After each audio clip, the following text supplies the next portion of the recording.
Sa mga maghahanda sa medianoche pero nais mas maging praktikal, may mga alternatibong pagkain pwedeng pagsaluhan. Nakatutok po si Maki Pulido.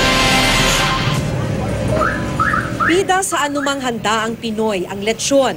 Kung ayaw mo naman ng isang buong lechon, pero gusto mo pa rin ng lechon para sa medianoche, nauuso na sa handaan ang lechon belly. Ang lechon belling ito niluluto sa pugon. Sa 779 pesos kada kilo, marami na ang mag-e-enjoy. Mas madami po siya makakain kasi po, yun nga po, wala na po siyang buto. Tas mas madami po, yung 1 kilo po, good for 10 person na po. Mga bilog na prutas ang karaniwang pampaswerte. Pero nauuso ng pampabuenas daw sa ilang kliyente ng Japanese restaurant na ito ang sushi.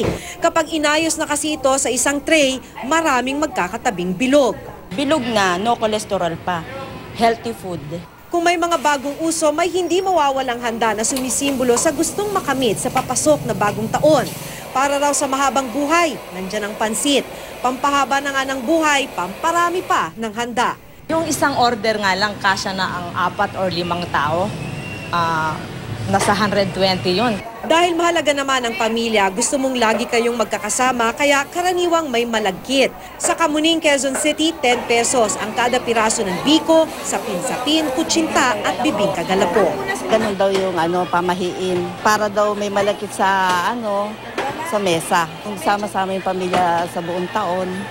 Maki Pulido, Nakatutok, 24 oras.